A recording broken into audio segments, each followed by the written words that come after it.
မင်္ဂလာပါဆမ်ဆန် channel လေးမှာကြိုဆိုပါရစေဗျာဒီတစ်ခေါက်တော့ငပိရည်လေးကြိုပြီးတော့ဘဲဥပေါင်းလေးချက်ဖြစ်ပါတယ်ဗျာကျွန်တော်ကဘဲဥနဲ့ကြက်ဥကိုကြော်စားလိုက်ချက်စားလိုက်နဲ့ရိုးလာတာဖြစ်တဲ့အတွက်ဘဲဥပေါင်းလေးတစ်မျိုးလှုပ်စားဖြစ်ပါတယ်ဗျာ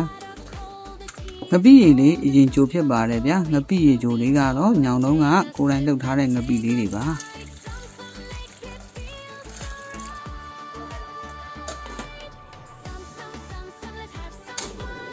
ငပိရည်ကျိုးကိုတော့ငရုတ်သီးစိမ်းလေးနဲ့ဆက်ဆက်လေးဖြော်လိုက်ပါတယ်ဗျာ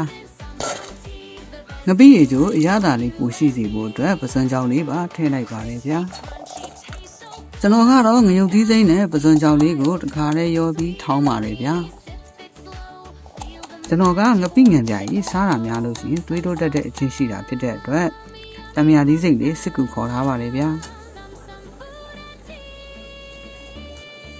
ငပိရည်ကြိုလေးပွက်ပြီဆိုရင်တော့ကျွန်တော်ကတော့ပကံလေးတက်တက်နဲ့ဖယ်ထားလိုက်ပါလေဗျာကျွန်တော်ကကြက်သွန်ဖြူလေးတွေကိုတပြားရိုက်ပြီးနှုံလေးဆင်းထားပါတယ်စီလေးနည်းနည်းထည့်ပြီးတော့ကြက်သွန်ဖြူလေးကိုစီလေးနည်းငယ်တက်ပါမယ်ဗျာစီတော့နည်းနည်းလေးပဲထည့်တာပါဗျာโอเคလှော်မှာဖြစ်တဲ့အတွက်ပါကြက်သွန်ဖြူလေးအနည်းငယ်ညှိုးပြီးဆိုရင်တော့ကျွန်တော်ကထောင်းထားတဲ့ငရုတ်ကြီးနဲ့ပစွန်ကြောက်တွေထည့်ပြီးတော့အိုကင်းတော်လိုက်ပါတယ်ဗျာ။ကြားနာမုံလေးအနည်းငယ်ထည့်ပြီးတော့ငရုတ်ကြီးလေးတွေကျက်သွားအောင်တော်လိုက်ပါတယ်ဗျာ။ငရုတ်ကြီးလေးတွေစိမ့်ပြီးကျက်သွားပြီဆိုရင်တော့ကျွန်တော်ငပိရည်ကြိုလေးထည့်လိုက်ပါတယ်ဗျာ။ပြီးထားတဲ့တံမြာလေးလေးတွေညှစ်ထည့်ပြီးတော့အခွန်လေးပါမှွေးသွားအောင်ထည့်လိုက်ပါတယ်ဗျာ။ကျွန်တော်ကဟင်းချက်ကျွမ်းကျင်သူတော့မဟုတ်ပါဘူးဗျာ။ဝါသနာပါရာရဲ့ကိုစားဖို့ချက်ပြုတ်နေတာဖြစ်တဲ့အတွက်လိုအပ်ချက်လေးတွေရှိရင်တိကျပြီးကြည့်ရှုပေးပါလို့တောင်းပန်ပါတယ်ဗျာဘဲဥကတော့ချက်စားကြော်စားရတာရိုးတာဖြစ်တဲ့အတွက်ဒီခါတော့အထူးဆန်းလေးဖြစ်အောင်ကျွန်တော်ပေါင်းစားလိုက်ပါတယ်ဗျာကျွန်တော်ကဘဲဥပေါင်းဖို့အတွက်ဘဲဥနှလုံးကိုစားအရသာမုံနဲ့ခရုစီလေးနည်းနည်းထည့်ပြီးတော့ခောက်လိုက်ပါတယ်ဗျာကျွန်တော်ကတော့ဒဲအိုးလေးနဲ့ရေထည့်ပြီးတော့အလွယ်ပဲဘဲဥလေးကိုဒီလိုလေးပဲပေါင်းလိုက်ပါတယ်ဗျာ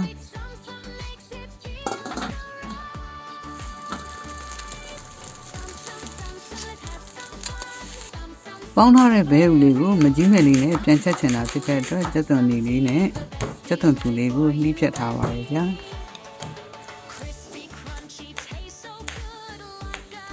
ဘဲဥပေါင်းလေးကပကံထဲမှာကတ်နေတာဖြစ်တဲ့အတွက်ဓားလေးနဲ့အတုံးလေးတွေဖြစ်အောင်ပိုင်းထားပါတယ်ဗျာ